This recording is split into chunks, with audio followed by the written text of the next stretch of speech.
Welcome to No Clue Podcast. I am one of your hosts. I'm Tyler. I'm Mike. And we're back. A lot of big news. Finally, big news has happened. The one we've all been waiting for, Greek Freak, finally traded to Miami in exchange for a lot of the Miami guys that, I don't know. You want me to go through everybody that's in the trade? Yeah, you could list them. Okay, let's see. Jaime Jaquez, Tyler Hero, Yakachunas, and Khalil Ware. Yeah. 4 guys, and it was 3 picks. Yeah, this is what I'm looking at. It doesn't have all the picks, but I know it's a lot of picks. Good picks. Might have been like a couple of picks and then like swaps, maybe something like that. Yeah, definitely swaps. Yeah. For Greek Freak and Bobby Portis. And Bobby Portis. Yes, sir. Which was an interesting nugget. What do you think about the trade? I mean, for Miami, I do like it. Mm-hmm.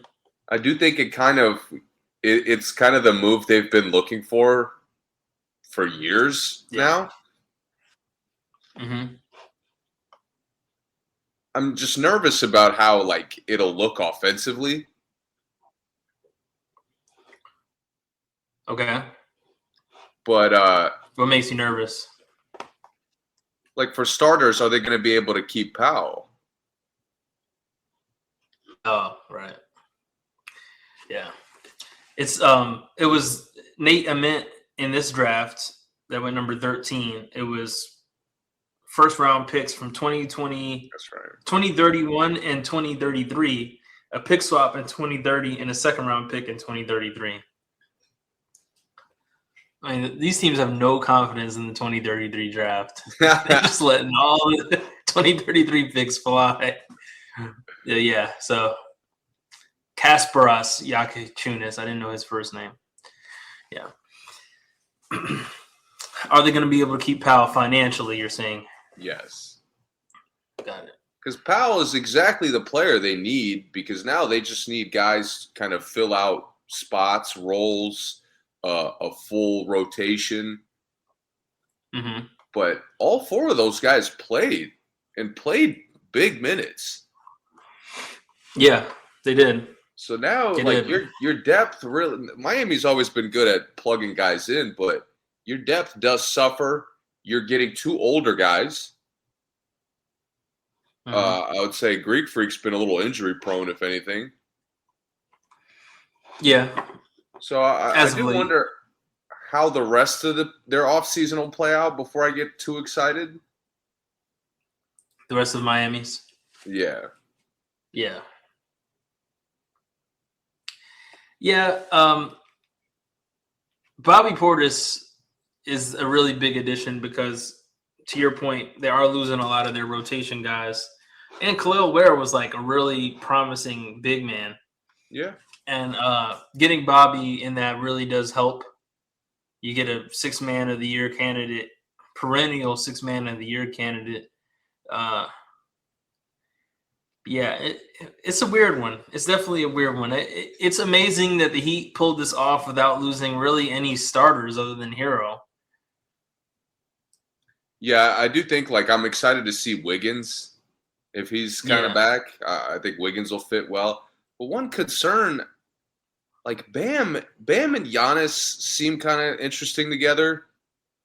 Mm-hmm. But they've never had to give up the paint for anybody. Right. And now, especially with Giannis, I don't want the Bam's offseason to be just extending his range. Mm-hmm. And that's where they'll kind of I worry they'll limit each other offensively a lot more often than people think. Mm-hmm. So that's why I'm very curious how they fill out the rest of the rotation. Yeah, I do think the half-court offense is going to be kind of weird. Now, full court defensively, fast breaks, transition, I think that's going to be beautiful. But half court, Yeah, I don't really see the Giannis and Bam 2-man game working out that great. I don't really see like a really good horns action working out unless they have a really savvy point guard, which again speaks to what else they do with the offseason. I don't see Davion Mitchell as a guy who I would be confident in maneuvering this offense with those guys. Not all the time. So that will be interesting. I do think Miami's play style fits Giannis well. Yeah, it definitely does. Definitely. A lot of times it felt like Milwaukee's roster was like almost too slow for him. Mm-hmm. And I think with Miami, like the fact that they'll play better defense will by default get them out in transition. Yeah. Yeah, I agree. I definitely agree. So let's talk about Milwaukee. Not necessarily how it looks for them as a team this year, but how does it look for them future-wise? They have 2 first-round picks from Miami. They got Nate Ament in this draft. They got a pick swap and a second-round pick in 2033, 7 years from now. Who's their new coach? Who is their new coach? Can you look that up for me? Bucks' new coach is Taylor Jenkins. That's right. Taylor Jenkins got this from Memphis, ex-Memphis coach. That's a good first step. It's a good fit for a rebuild. He's a good rebuild coach. Worked with young guys before. Worked with a lot of a mixed bag before, and he's made a lot of guys like, Conchar and Aldama and all these guys who really weren't expecting to be these solid role players really stand out a little bit. Might have to pull that out for this team. You know what's tough about this situation from Milwaukee? Because, at first it's kind of like you get, really random guys that don't really equal seemingly the value of who you lose. But the more you think about it, like it's really an example of nice guys finish last, where Milwaukee tried to play this whole Giannis saga like politely and respectfully and patiently and like we'll accommodate you. And it turned out it kind of screwed them in the end. Did it? I mean, I just feel like it limited. It limited what they their got flexibility a little bit, yeah. Oh, okay. Normally, you're able to kind of flex the value of such an incredible player. Yeah. And they didn't get that opportunity. And you think that's because what? Because of the season or? Because they wanted to accommodate, what he wanted, and they also kind of went back and forth with him like, oh, you are staying. Like, great. Oh, wait, you're leaving. Okay, like, let's figure it out. And it was just kind of a mess of a situation the whole time. Yeah. Yeah. I see that. I see that point for sure. I'm not sure if I feel that way, but I definitely see where you're coming from. I think that the amount of picks they got is almost like a, I'll be good for years and years and years, even though they're not going to be good, but they're looking up towards something. And they had a choice. Not like they didn't have a choice. They could have taken Jaylen Brown and probably would be pretty good this year. But it wouldn't have been quite what they wanted.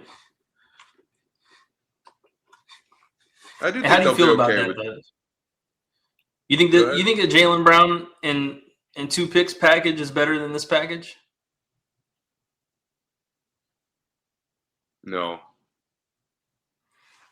And me either. And partially is because I know Jaylen Brown still would probably leave. He kind of made that clear that he really wants to choose where he wants to go, choose where he's going next as well. But if he wanted his own team, this would have been his own team for sure. Him and Kevin Porter Jr. I do like Milwaukee trusting themselves that they could draft well in the next, 3 to 5 years. Mm-hmm. I feel like they're capable, and they don't necessarily require a top 3 pick to find somebody good. Who's the last good draft pick Milwaukee got? Middleton? Was he one of their picks? I don't think so. I think Middleton was in the G League, maybe. Middleton had a weird. Let me see. Middleton was. Rollins a pretty good draft pick. Middleton was drafted by the Pistons. Really? Wow. Somehow. Yeah, then he went to the G League, and Milwaukee got him from the G League. I think Rollins was a good draft pick. Nope, G League. Really? Wow. I stand corrected. Yeah. Maybe they don't have a track record of a good draft. No, I don't think they're bad. It's just, I think that there's a freedom to just being able to pick the best available, and that's where they are now. I think for a while they've been trying to pick who will fit well with Giannis. I really liked Andre Jackson Jr. from UConn that they picked. He didn't fit, but I saw the vision that they were, he's a really high jumper, super athlete. He can play the dunker spot with Giannis. I saw what they were trying to do. Just didn't work. Beauchamp, I think they drafted, just didn't work. But I think that there's a freedom to saying, hey, we just need somebody good. Like, it really doesn't matter. Let's just get somebody good, see what happens, instead of looking to try to fit people into how they already play or fit people around Giannis. So I think there's a freedom to that. Uh-huh. They're also going to be the kind of one of the first case studies in what a rebuild looks like with the new tanking rules. Yeah. So that's why I really like that they got Taylor Jenkins, because, like you said, he develops young talent. Yeah. So now you're at least productive, even if your roster's a mess next season. Mm-hmm. So I do really like that. I really think that was kind of the boiling point, was who they picked as the coach moving forward. Yeah. They're one of the few coaching hires that really wasn't looking for like a culture guy. Mm-hmm. So I think they made a good pick. Yeah. Yeah, I agree. Anything else on this one?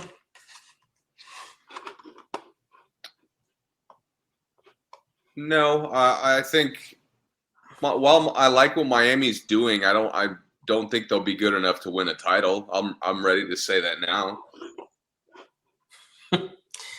But just based off what's happened so far, just based off Giannis? Yeah, and based off, shout out to the Knicks, based on how the Knicks just won.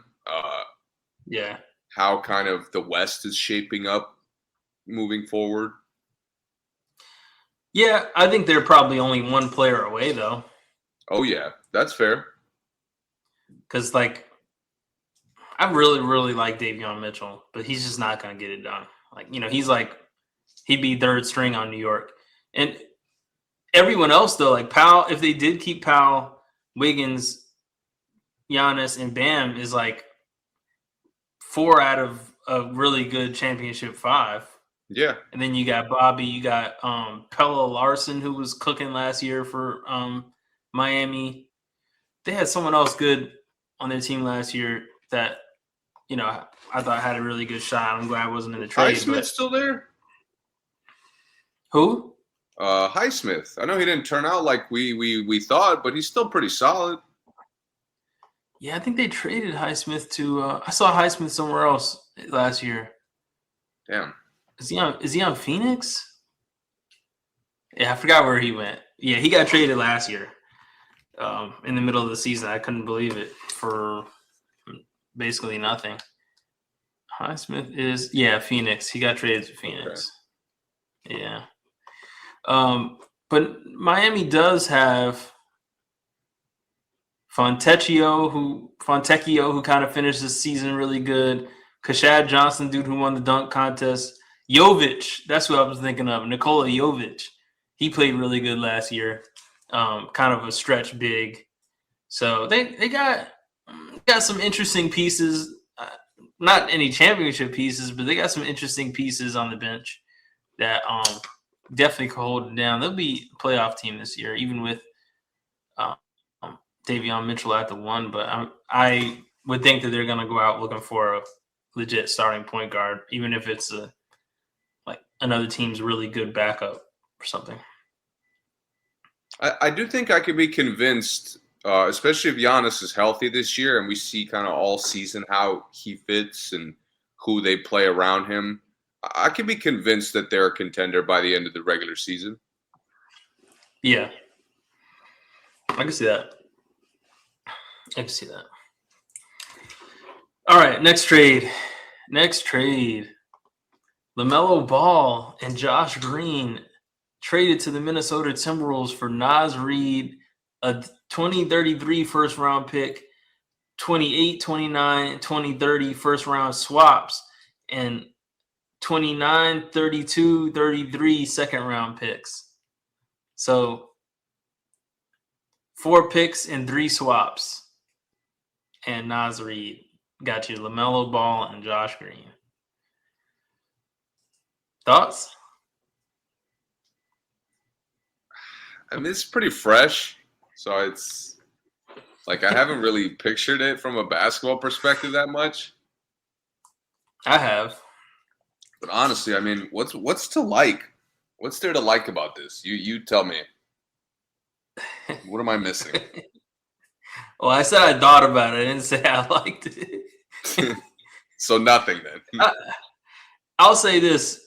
There will be times where it is transcendent to watch. And then there will be times where it's absolutely nauseating. It'll be so disgusting to watch sometimes. But sometimes it'll be amazing. Sometimes it'll be like Wade and LeBron, probably. And then other times it'll be just kind of like Harden and Westbrook. Like that era, that short-lived time, it'll be a lot of dribbling. It'll be a lot of turnovers. It's going to be a ton of turnovers. And it's they'll still have problems in the clutch, I think. You know who I feel bad for? Fun to watch, sure. I feel bad for Chris Finch. That he has to deal with this? Because he's got a tough job next season. He does. He's definitely going to be on the hot seat. Yeah, for sure. And he's a guy who's kind of been like, he's never prioritized discipline. He's always kind of focused on chemistry. Yeah. And while they've improved in certain ways, I feel like they plateau every playoff run because they lack discipline. So every time in the playoffs, you're like, who are these guys? Like, what do they do? Like, one game they look like a contender. Other game, you're like, why are they here? Right. And this is like more of that, where, yeah, to your point, the upside with LaMelo is insane. Like, there's going to be stretches where you look unbeatable. But if you don't develop any discipline, you're going to get like some of the most diabolical shot attempts you've ever seen in your life.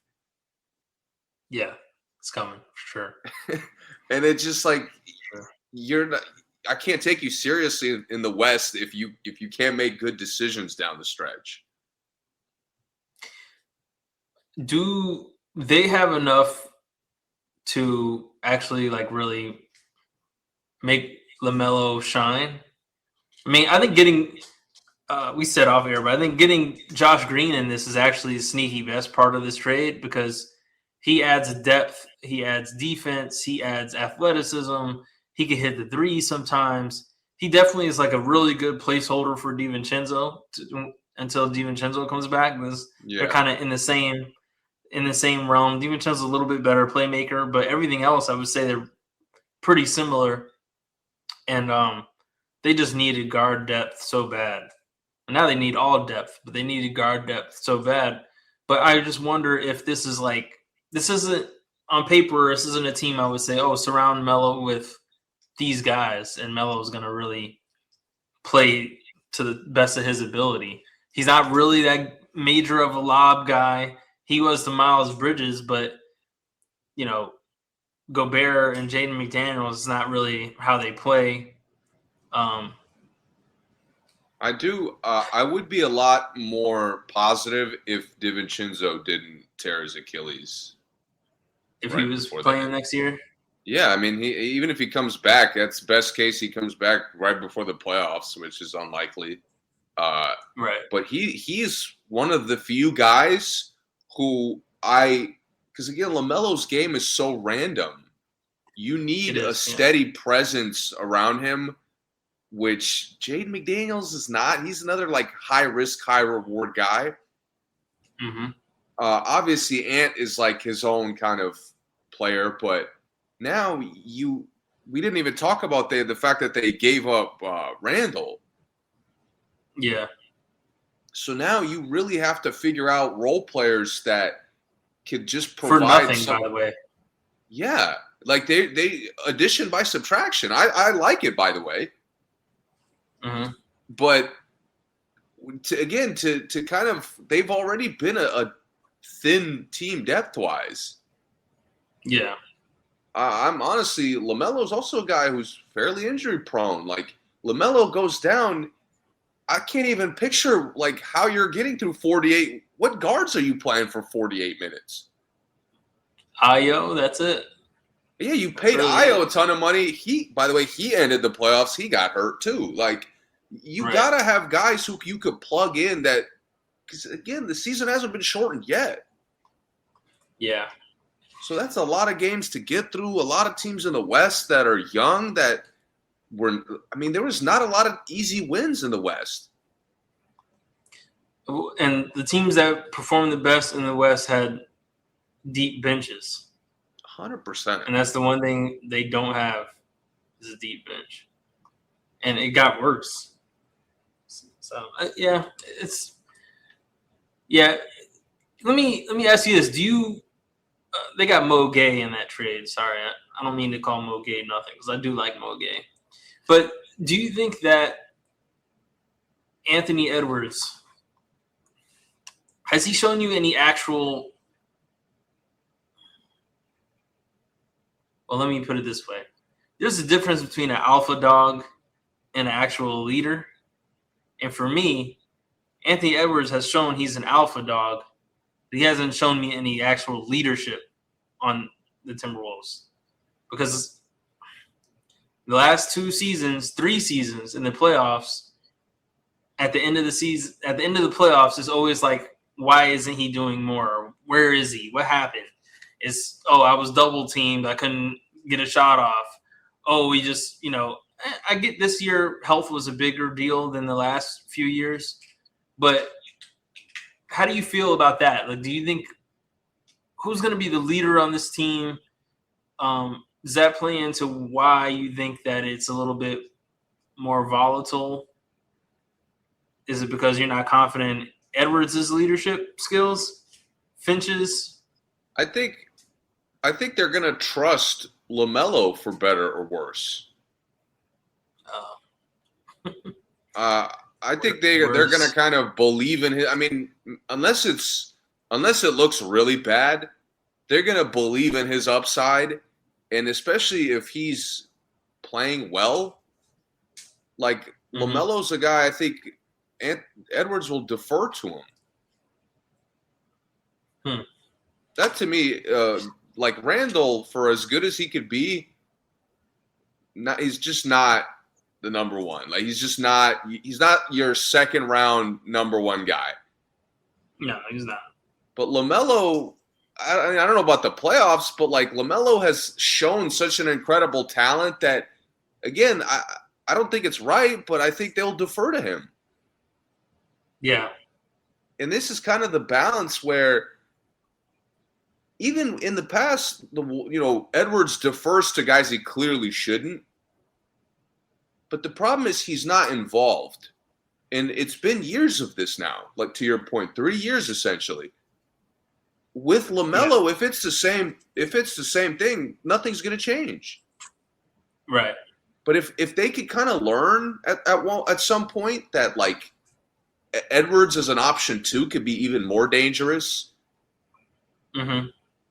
I feel like there is something exciting here that could really work. Yeah. I just don't believe in their discipline. That's where I know they'll come up short. Yeah. Yeah, I'm definitely really curious to see their first crunch time game, like their first game where it's like a 5-point game, 7 minutes left in the game. Dude, I'd like to see that. From a basketball fan though, because you've been kind of suggesting they get Ja for some time. Yeah, I was. Yeah, this is a vicious for alternative fun. For fun. Exactly for that. Like I'm excited to watch this team way more than I am like OKC next year. Yeah, but the odds of them being better than OKC like slim to none. Right. Yeah, I'm with you on that. I think that a lot of the guys on Minnesota, I'm really not even sure should be in the NBA. And I mean that very respectfully. I just mean like compared to what's his name still there? Is McLaughlin still there? I hope not. No, he's on San Antonio. Okay, cool. I saw him on the bench in the finals. No, but like there's a couple guys where it's like isn't Ingles still on the team on the roster? Like, yeah, didn't he put up like a double final game of the season? I swear, maybe a triple double even. I might be crazy. He didn't have a triple double. Final game of the season, bro. I swear to you, he went off. I know he checked in and had a good game, but like let's just be real. Like most of the guys they have that their deep bench just wouldn't even make the team on any of the other playoff teams. I mean, any of them, like Phoenix, LA, Houston, a lot of those guys wouldn't even be on the team. And I still, for the most part, have all those guys. And with DiVincenzo hurt, Green just takes his spot. So they really are still going to have to rely on a bunch of guys that come in for Ant and LaMelo playing like all these minutes. It just didn't address the problem. I really like Minnesota's going to look similar to Charlotte. Oh, yeah. Yeah, they are. They're going to mold into kind of LaMelo's play style. And again, I think that might be – so my silver lining is that might be better for Minnesota, though. Because I think their play style just – yeah. I just don't think they really had one. I think that LaMelo could add some sort of structure that they didn't have. He speeds them up. He just out of his creativity, he speeds them up, even in half court sets where there's like some potential for an exciting shot creator. And again, it's like if we're going to play stagnant, LaMelo helps that. LaMelo still gives you some creativity. Does he fix the fact that you're stagnant? Of course not. But again, that's like a culture problem they've had with multiple bigs, multiple elite bigs, and now with an elite guard. But they also haven't had a pick and roll playmaker. They've had, Ant is a good pick and roll scorer, but off the pick and roll, that's all he does. He's not a good pick and roll passer. He's not a good, put pressure on the defense kind of guy, and that's really LaMelo's forte. So how about Edwards starts screening? Like this is a guy Edwards could set screens for and make more plays out of. Because again, like he really, when he gives up the ball, he's not involved at all. No, and I think he will have to be now. And even if LaMelo will find him, and make him involved. And I think that was the biggest problem with not having a point guard. When he got off the ball, there was no one that was like, all right, I got to get him the ball. I could draw his man. There was none of that before, and now I do think that would be something beneficial. But back to the overall point, will that happen for 82 games? Probably not. I do think they're going to get a lot of the same highlights like Bridges was getting with LaMelo. With Ant? Yeah. Or just I don't A know. lot of the same lobs, the same kickouts. They like again, even when Charlotte was really bad, LaMelo and Bridges developed chemistry really quick. Bridges is a different kind of. Bridges actually likes highlights though, But that's and the Ant thing. really isn't a. LaMelo, like he has a little extra chemistry boost with the good athletes. Like I think he'll get Yeah. McDaniels some more easy baskets. Like McDaniels Yeah, becoming I think him better. and McDaniels is perfect. Is a perfect match. That's the thing. A lot of these guys have gotten better individually, and it doesn't translate when they really need it because it's like their offense is so stagnant. Yeah. And with LaMelo, I think some of that you could alleviate it a little bit. I'm just not very confident in Ant's and Anthony Edwards as a teammate. Maybe that's me hating, but I haven't really seen him as a great teammate. I don't see him as cutting off the ball. I don't see him as like I'm running with you kind of guy. It just is like, I just give me the ball, give me the ball, give me the ball.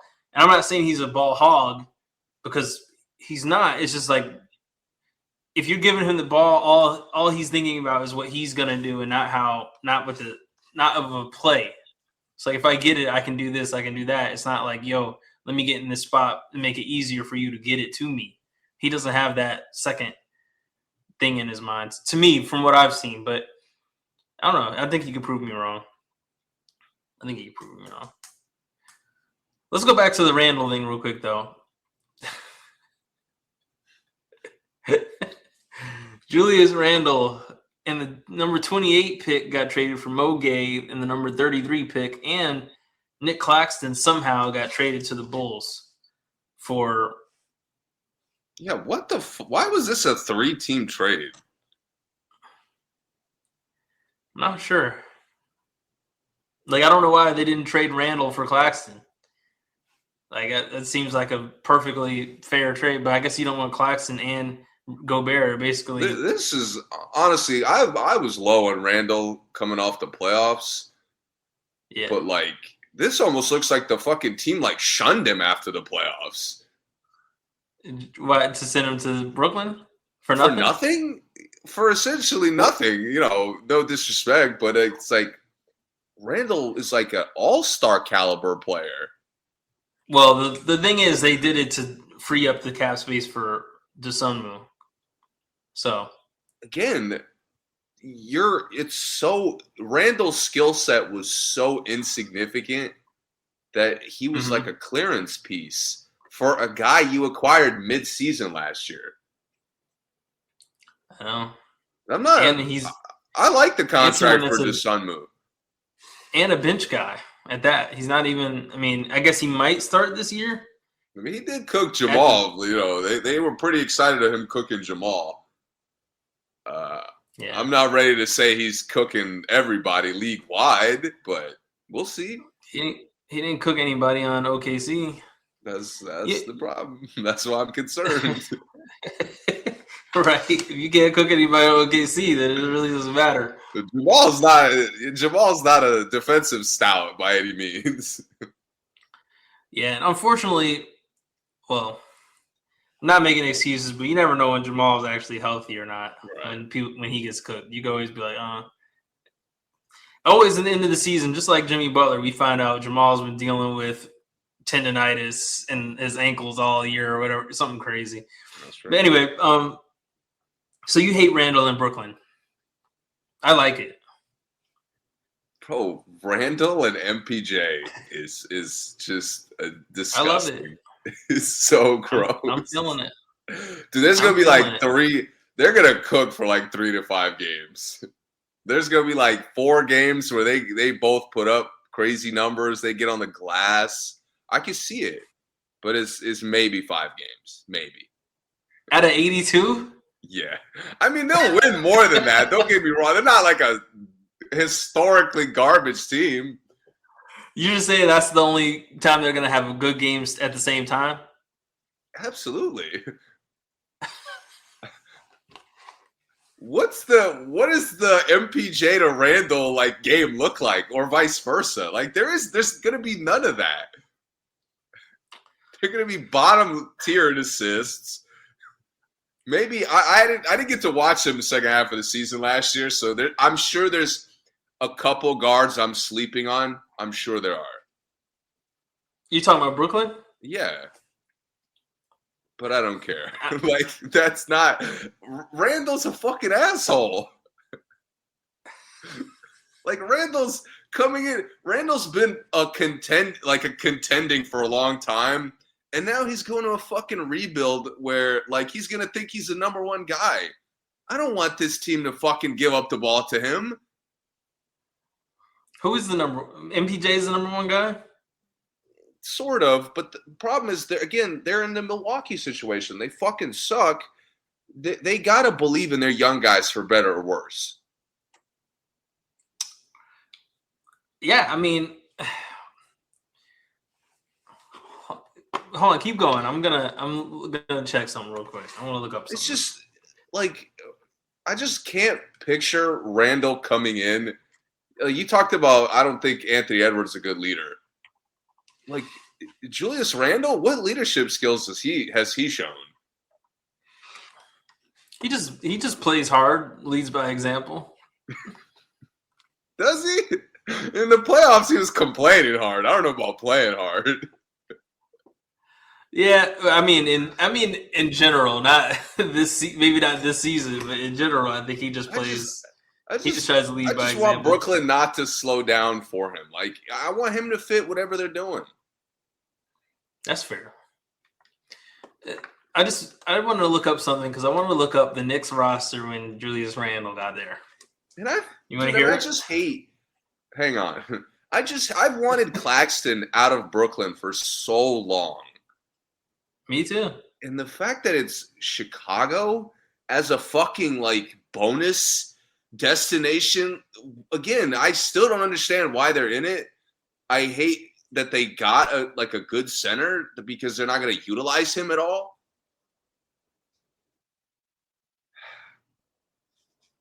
They got a new coach too.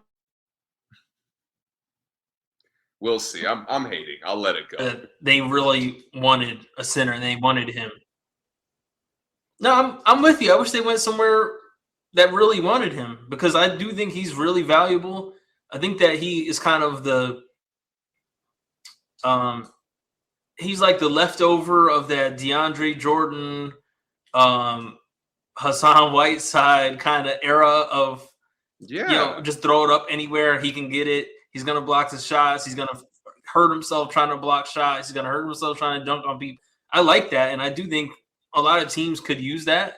But I think Chicago has something cooking somewhere. I don't know what it is yet, and I hope they don't spend all the money trying to retain the guys that are have options, which is like they have a ton of dudes on options for some reason. But I think that he's a good step in the right direction for them, especially because they have a really good young front court core now with Buzelis and Caleb Wilson in this draft. I mean, those three, Buzelis, Wilson, and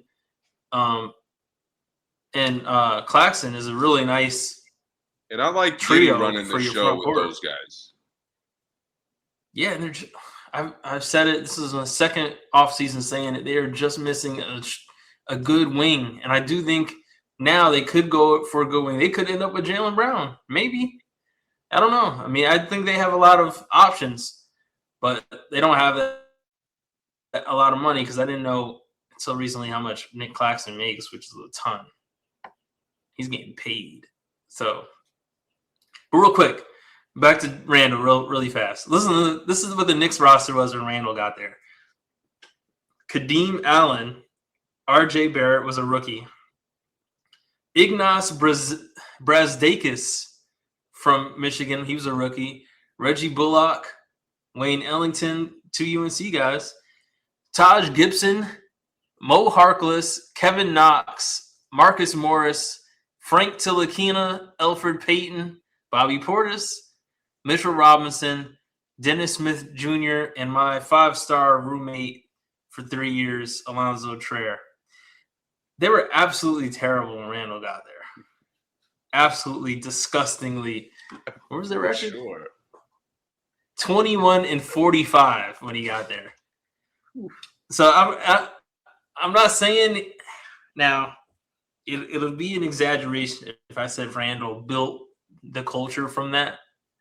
However, Randall was one of the few that stayed competitive on this team who I think Alonzo Trier was leading them in scoring at the time. That's my man. He had like a 3-week stretch where he played great. I remember that.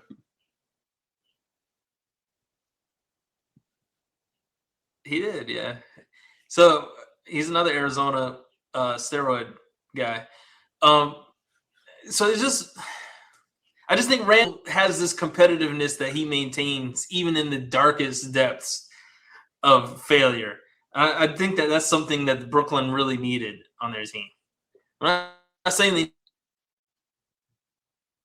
need Randall, but the competitiveness that Randall brings, I do think they really, really needed. And yeah, maybe he was emotional shooting, or maybe not getting fouled, but I do think he can bring some sort of competitiveness, some fulcrum to this very. Now, with all that being said, do I think they're going to be good? Of course not. I think they're going to be disgustingly bad. It sucks that they don't still have the draft rules because they'd probably be automatic first pick of the draft. But I do think they'll be competitive. I would say I'm just going to leave it at that. I do think they'll be competitive. I think he'll be back in New York. Seemed like he was happy in New York. Just, cross the bridge. But I do think he'll be happy in New York. And who knows? That's it. That's fair. I like the big guy that. Yeah, I'm gonna keep a little upside for Julius.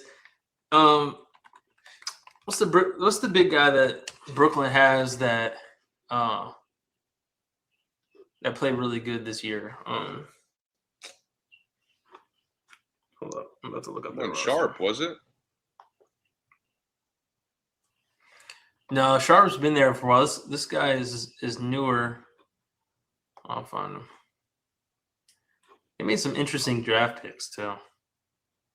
I don't know enough about the UCLA guy, but the other two guys I thought were pretty good. Josh Minot looked good last year. I forgot they have Terrence Mann. Danny Wolf was dunking on people. Shout out Clowney, Danny Wolf. Noah Clowney. That's what I was thinking of. Hey, Danny Wolf was one of those underrated guys I was talking about. He was solid. He was. I like the little bit I saw from him. Josh Clowney is who I was talking about. 12 points, 4 rebounds this year. He kind of plays like a inside-out big. He had a couple really nice dunks, hit some jump shots. I really like how he looked. Nolan Traore, I really liked. I think they have a decent. It's ugly, but I see something. Coming. It's a little bit ugly, but I think they just need a little more fire. I think Randall gives them some of that to make them come out there every night. But I wouldn't be surprised if Randall stopped starting by the end of the season. I would say that, though. I could see them saying, look, we're just going to go all young, and this is what we're going to focus on. I wouldn't be surprised. The worst, the worst case scenario of that is he gets fucking bought out or like a Josh Smith kind of situation. It's possible. This reminds me of when Al Jefferson went to the Bobcats.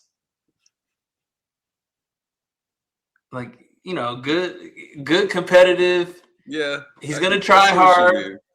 But the Bobcats were disgustingly bad, too. But he came in, he got it done. He played well sometimes, and they were competitive, but were they good? Absolutely not. And that's kind of how I feel this team would be.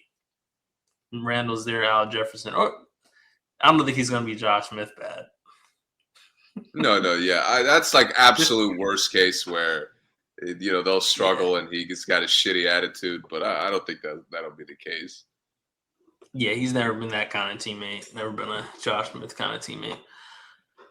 Any thoughts on Isaiah Stewart going to Memphis? Oh, breaking news to me. I missed this. Oh, you missed that one? Yeah, yesterday. Yeah. Isaiah Stewart traded to Memphis for 2 picks. Beef stew. I'll be honest, I don't care. I think he sucks. Yeah, I don't know what Memphis is up to. I don't really get it. It's random as shit. And for Detroit, I mean, he was the easiest part of their rotation to lose, and I'm not worried about it. Yeah, I think he just was 3 second-round picks. Sorry, I think I said 2. It was 3 second-round picks.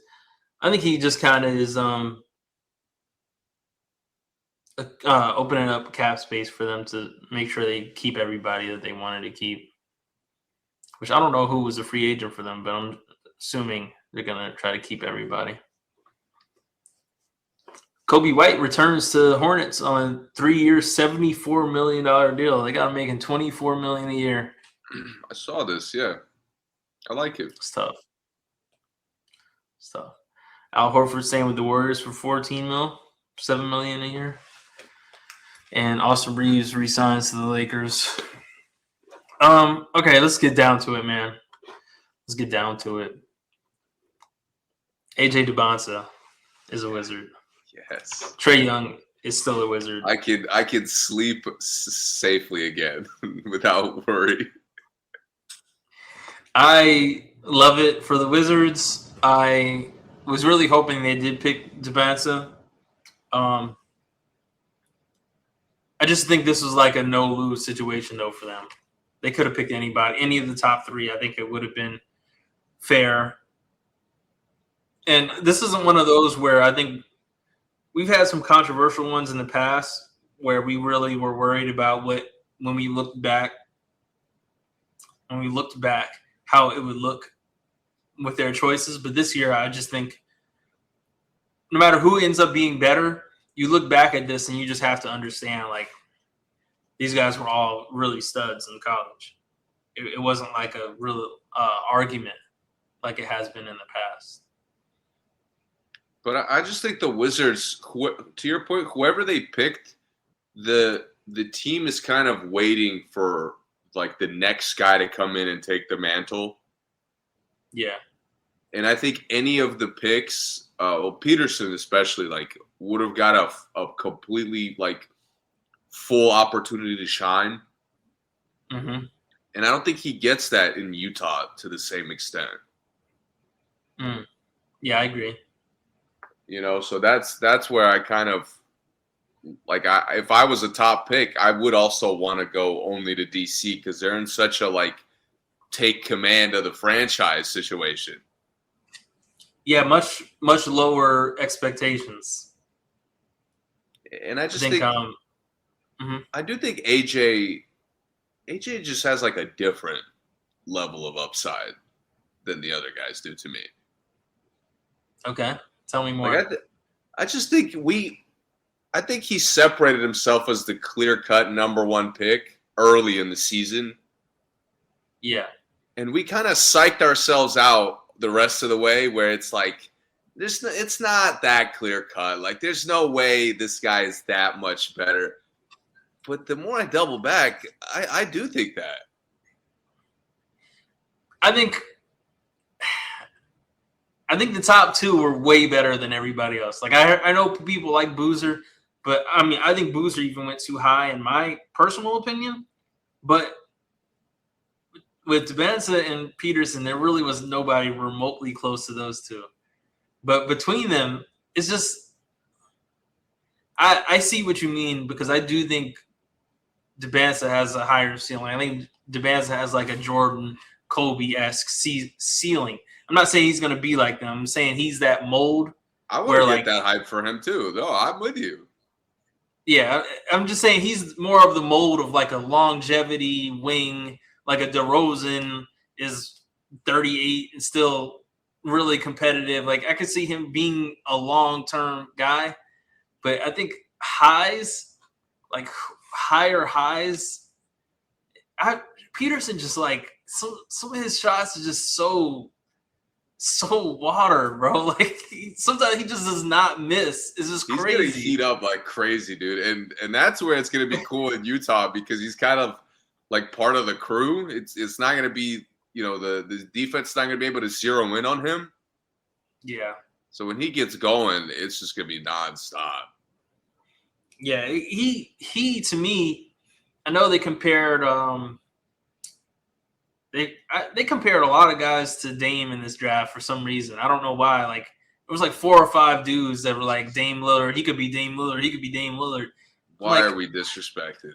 I just don't get it. But okay. But to me, like Peterson, he's bigger, but his play style to me is much more like a Dame guy. He's very pull up, jumper heavy. You know, he kind of has the stop and go. He has bounce, but it's not like he's not a freak athlete. Yeah. He doesn't need a whole lot of space. He just knows how to get to the shot. He does very minimal moves. He's not like a CJ McCollum that dribbles 20 times. He's not a Harden. Is very Dame is between the legs, stutter, I'm going up. And there's nothing you can do to stop. Very efficient. And he reminds me more of that kind of style. And to be, you know, his size playing like that, I don't know. I could see him between the two. I think Peterson has a better chance of leading the league in scoring, but I think Debanza has a better chance of having a longer, maybe more consistent career. I can see Peterson being up and down, up and down, up and down.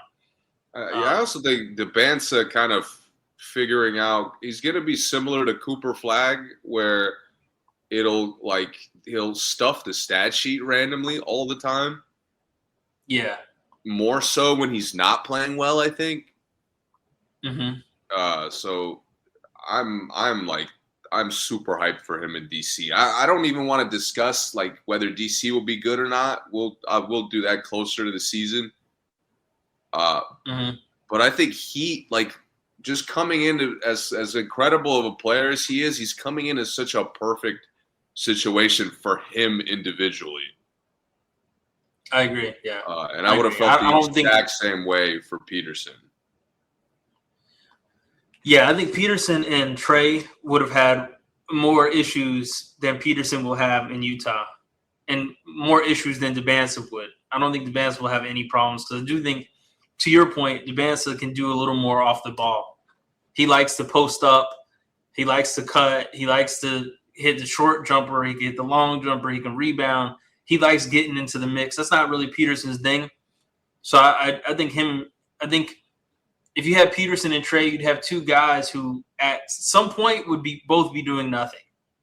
And that's something you definitely don't want on a team that's really trying to pick it up.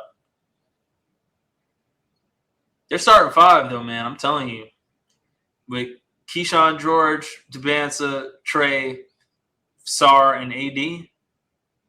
That's a tough starting 5. If everybody's healthy. Trey Johnson played well second half of the year, so I really like how they're going to look. Great 6-man, Trey Johnson. And then Jameer Watkins, I mentioned last pod. I mean, I really liked him at the end of the season. He kind of tore up the garbage time games, the tank games. He was going crazy. Yeah.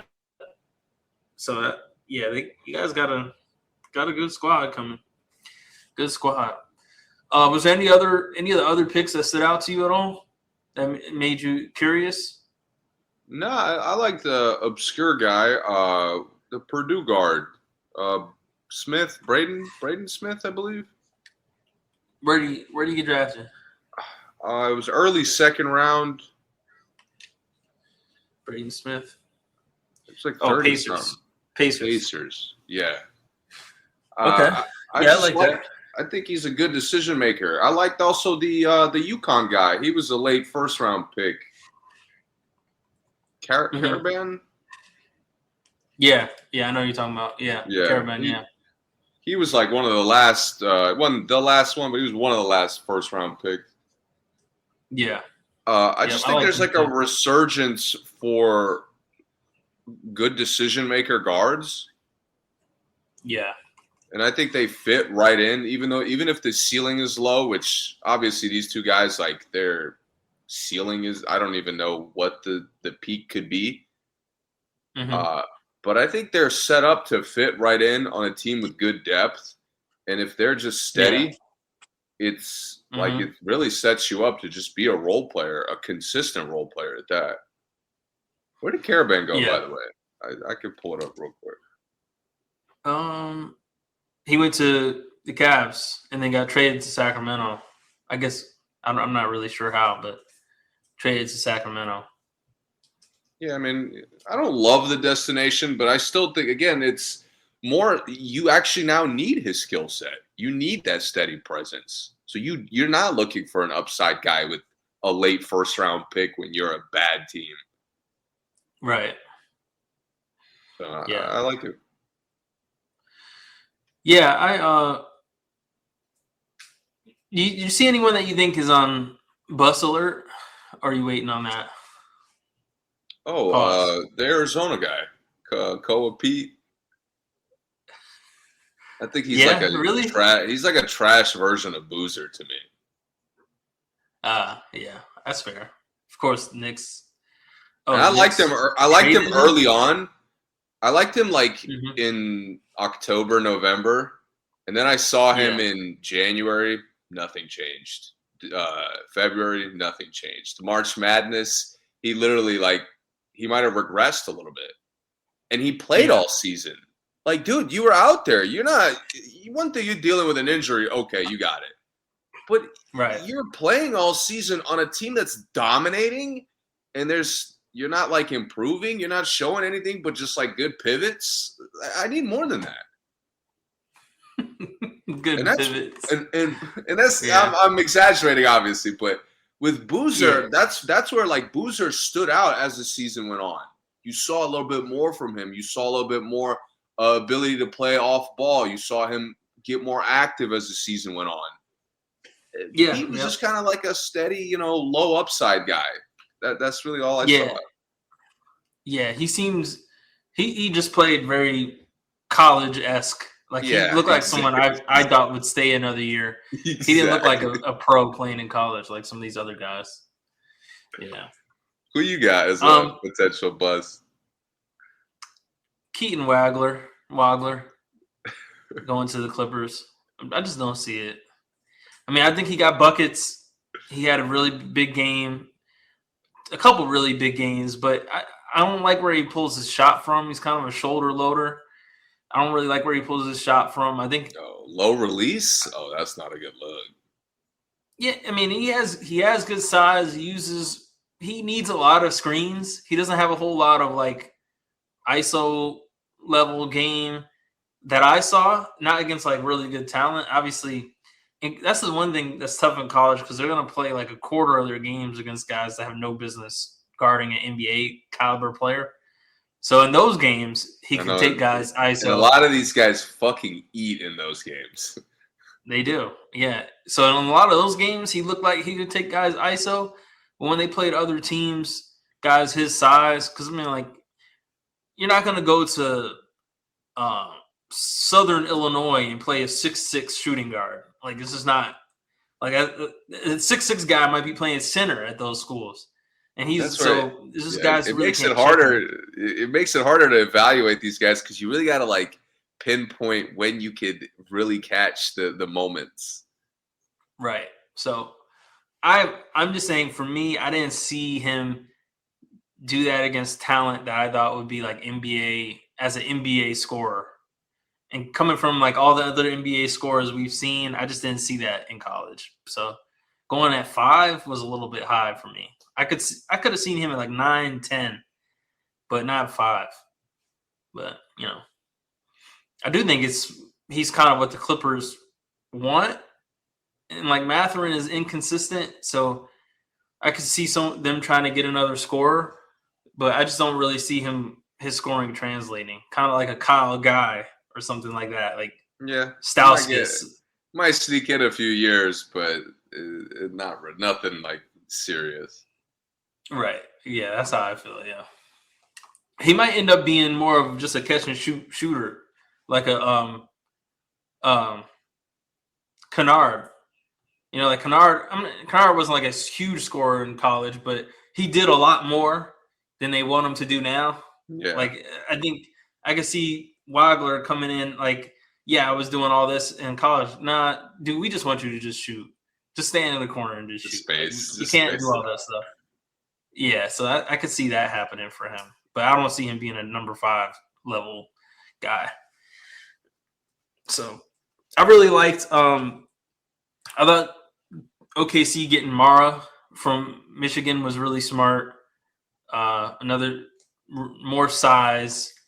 I'm actually really surprised he went that late. I thought somebody else would try to scoop him up just because.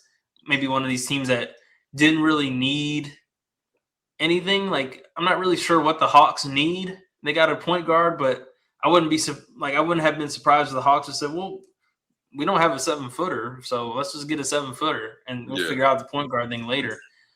But I like him going to OKC. I like Nate Ament going to Milwaukee, my fellow volunteer.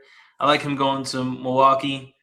I think he's a good, like I mentioned earlier, having the freedom of just saying, let's just get the best guy left. I think at that time he was the best guy left. So I think they could like get to see what he can do because he has kind of a weird game, but I think he might be able to do something. I actually I also like the other guy Sacramento drafted at 7, the Arkansas guy, right? Acuff? Yeah. Yeah. Yeah, you like him? Yeah. Good transition guy, especially. Yeah, he is. Kind of twitchy. Yeah. He can't go left though. But he'll be interesting for them. I think he's a good pick for them, especially because they don't really know what they're doing either. I think he'll get a lot of minutes for them. All right. Speaking of Sacramento, like, where are you on Sacramento blowing it up or not? Like, how long do you think it's going to take for them to realize that they just have to blow up the whole team? Hopefully sooner rather than later, because it's. Let me put it this way: you think DeRozan and Levine are playing for the Sacramento Kings' first game of the season? Man, I hate how tough of a question that is, even though it's not. Man, that's really tough. I'm gonna say yes on Levine, no on DeRozan. Yes, Levine, no DeRozan. Okay. I just think I mean I don't know. Maybe flip it because I do think DeRozan's a hooper, but like I just can't. Why, DeMar? We might as well call it. There's no reason to play another year with this. Call it a career? Yeah, with this team, it's a complete waste of time.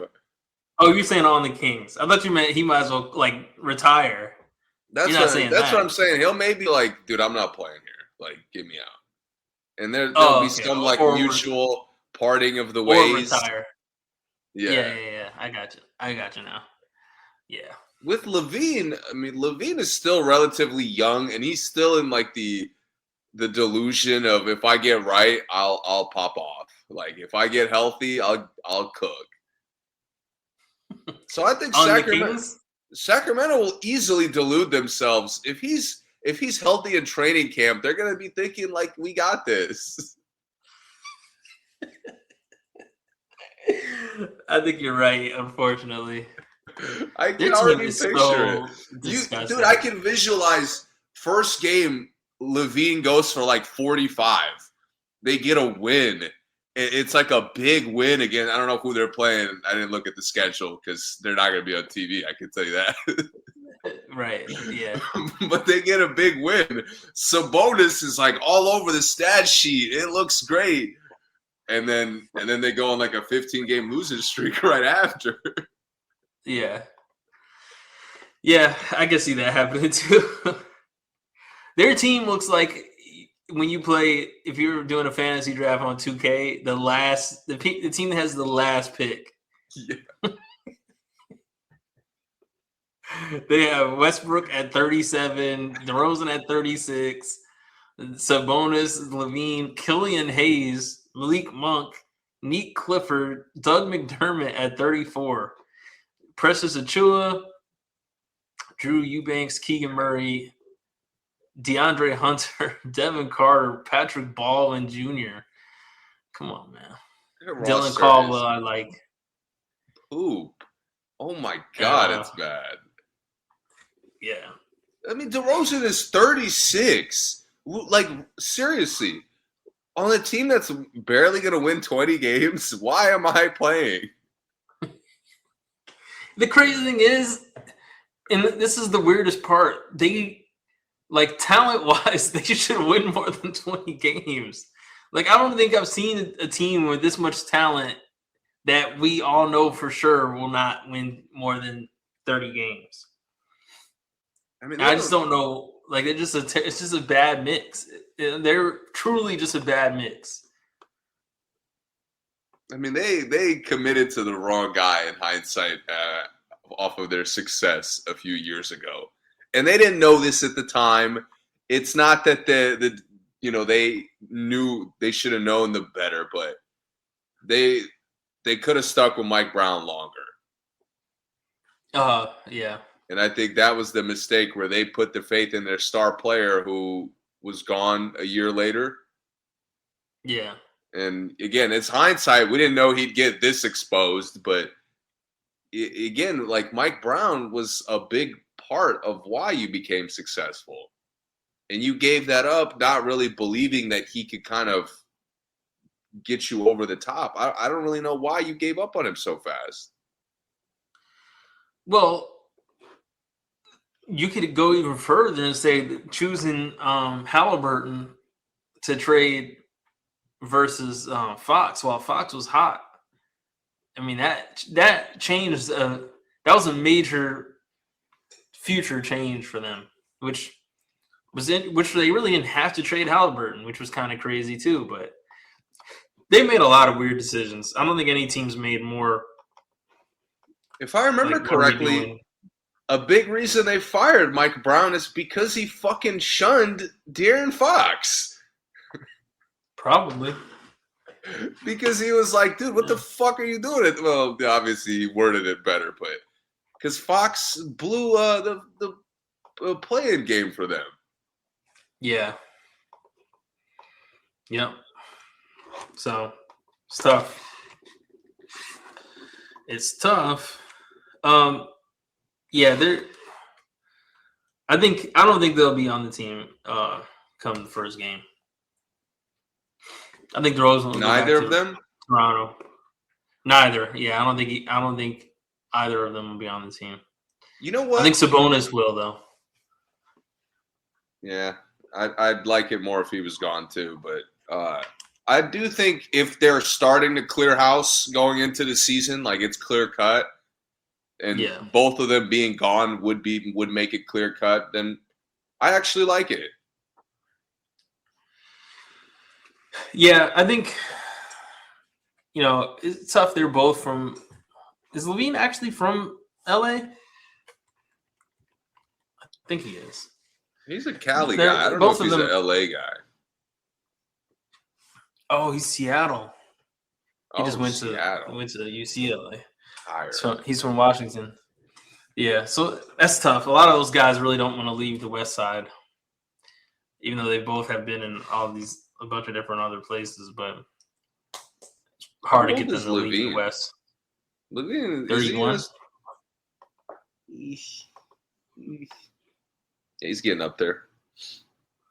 Yeah, 31 is like the second prime a lot of times. You get like a 31 to 33, you have 2 really good years, and then after that it starts. I do think there's a good season for him in the next 3 years. Yeah. But it's just Not in Is it a Sacramento. winning season? Is the question? Right.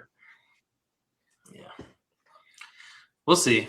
I'm surprised there hasn't been like targets for them early, especially for some of these teams that are like really close to completing their contending rosters. Like, I think Minnesota is doing good trying to figure out their roster now. Like, I wouldn't be surprised if Indiana got Levine and said, this is our swingman, Levine, Neesmith, Zubac, and Siakam. I'm curious about how Indy runs it back. Yeah, I think the Zubac trade was one of the worst trades of the year, and they're like not getting enough hate for it. Oh, it was like definitively one of the worst trades. There's a conversation to where it ranks in history, especially with how it played out. They're not getting enough hate for it for me, and I think that they'll try to fix that by getting something big. I don't think they go in there with the same roster. I think they got to get something, especially now that Mathurin actually finished the year looking pretty good. I mean, I think he got hurt at the end again, but when he was healthy, he looked really good. There's going to be an interesting conversation if Halliburton comes back and they immediately get back to being a really good team. Yeah, it would be. Because then at that point, his leadership is clear. Like, there's something to his on-court leadership because we kind of know who he is as a player. It will, but it will be a little unfair because they were actively trying to lose. They even got fined for trying to lose last year. That's true. So, we did only see a month of them taking the season seriously. Yeah. Now, if they took the season seriously and were trash, then I'd be with you. But I do think they did actually try. I mean, I don't think they actually tried. So. And Obi's coming back, right? He should be getting healthy, as far as I know. Yeah, I think he's back. Yeah.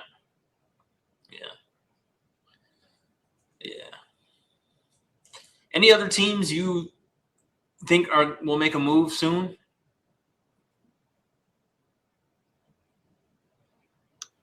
I'm hearing Portland.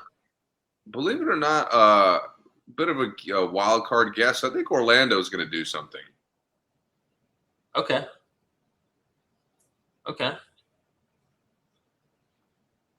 Let me really go wild card.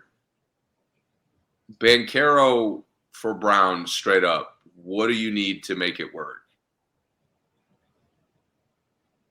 You asking me? Who needs to add more to make the trade make sense? Ooh, that's a good question. I'd say the Celtics do. Ooh. I need at least 2 first rounders. At least. That's I haven't heard anything about that being a potential thing, but I would be very interested in that. You think Tatum and Banchero would be good together? That's the question. Immediately, my first thought is no. But okay. I do think I just don't like. I think Banchero needs a change of scenery. I know it's kind of like a weird thing. It's kind of early to say that. Yeah. But I just don't like. There's like a status he has on the team that I think if he goes to Boston, I think humbles him by default. Okay. Because Boston has as an organization has more authority. They're a winning organization. They've been a winning roster. They have a culture of winning with the guys they currently have. Yeah. And I think their play style is just a lot simpler. So Banchero doesn't have to, whatever his fit is, he doesn't have to think a lot. That's where I think the problem is in Orlando. He's like a decision maker where we saw it in the playoffs. Like, dude, he could just go into a mode where he's unstoppable. Yeah. And in Boston, I think that like they could kind of cater to that a lot more. Orlando couldn't really do that. I see what you're saying. And Jaylen Brown is a phenomenal fit for Orlando. Oh yeah, no question on that. And that's the tough thing. Jaylen is so good in all these conversations. We're never talking about how he's gonna fit because he's such a. I joke about him being an accelerated role player, but he's such an easy fit. Like he just does everything everybody else doesn't do. He'll just do it. And, he's a really good scorer now. I mean, I even said if he had went to Milwaukee, I think Milwaukee still would be good. I don't know if they wouldn't be a playoff team, but they'd be competitive with him there. But I think with Jenkins and Brown, with what we saw from their cast last year, I do think they're like at least a play-in team. Right. Yeah. I mentioned Portland, and I think I could see Portland going for Banchero. It doesn't give Banchero the same dynamic you're talking about, but I think Portland kind of has a different. The biggest problem for me with Banchero in Orlando, he still just has never played with a ball handler. And that's the thing. In Portland, I see the vision for the players around him. Right. Like if I said you could have, I gotta look at Portland's roster real quick because I don't remember all the dudes they got. They got a lot of guys. If I said you could have Toonami, if you could have Kamara and Scoot and Sharp and you can have Jeremy Grant, actually. No. Let me keep one of those guards. Grant. Whoa. I'll give you Grant, but let me keep Sharp, okay? So, Scoot, Sharp, Scoot, Grant, and Kamara. Mm-hmm. And you can have Chris Murray. Yeah, because There we go. No, but yeah. Keep Sharp. Scoot would have to be in it because Scoot would be the main piece that Orlando probably would want. They need a point guard. Portland's getting Dame back. Yeah, Dame's old, but we'll get another young point guard when that comes around. Mm-hmm. We got Drew Holiday. We got Thibault. Then we'll get Banchero at the 4 with Robert Williams. I don't know. This might be the first time I've wanted a player sweepstakes to extend because I want to hear like who these sneaky teams are that are interested in Jaylen Brown. Like I want to hear if this stalls out for 2 weeks. I want to hear like that new team that kind of enters the conversation. And even if it's just kind of a rumor, even if it's just like a brief phone call, I'm curious there should be a lot of teams interested in Jaylen Brown. I think basically every team in the league should be interested in Jaylen Brown. So, I think there will be too. I hope it does too. And I hope Boston really takes their time because some of the ones they were looking at, I mean, like, I don't even like some of the other trades that I've heard that Boston was interested in. So I would like to see it too because I think Portland honestly has the best package to give somebody, maybe in the whole league. I'm not saying it's like an instant your team's good, but if you package Sharp and Grant and Kamara or Sharp, Grant, Scoot, Sharp, Grant, Drew, Sharp, Grant, Thibault, I'm giving you a starter for that. You're getting like a good almost half of a rotation. Right. Of guys who've played, who've exceeded expectations a lot. Right. And I mean, I think Portland has the roster that they could lose some guys and they'll still be good. I mean, Lillard, Holiday, Grant, Avdija. They hired the new coach, right? It wasn't a splitter, though. It was somebody's assistant. The Timberwolves assistant, Nori. The one who used to come in when Finch got ejected all the time. Mm-hmm. He's not Yeah, bad. I saw. I'm not mad at it. I like the Yeah. hire. I mean, I wish they kept Splitter, but it is what it is.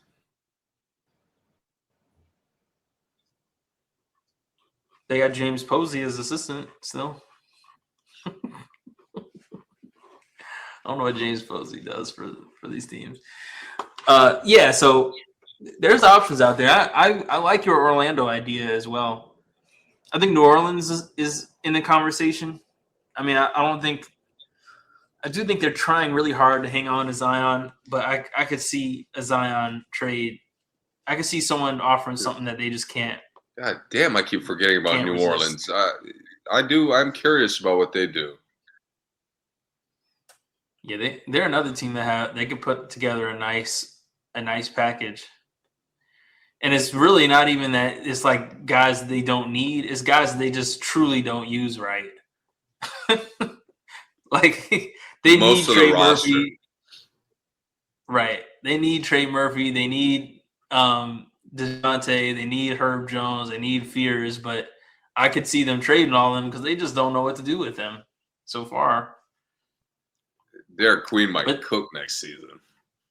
They just hired Jamal Mosley. So I liked what Mosley was doing with Orlando at the end of the season. I really did. I'm not saying he was a great coach, but I liked what I saw. I think he was doing the best he could with their roster. And I could see them New Orleans coming out pretty interesting next year, but I do think they'll make a trade. I do think they'll make a big trade. Yeah. All right. You got anything else? No. That's it. I'm excited next season how this tanking adjustments play out because we've already kind of gotten that point where not like a lot of the teams are making the choice to be bad. Yeah. I wonder if we get like some of the teams or at least a team that accidentally exceeds expectations because they stay competitive. Give me an example. Like, what do you mean? You mentioned earlier, Utah? like Brooklyn. I can see Brooklyn.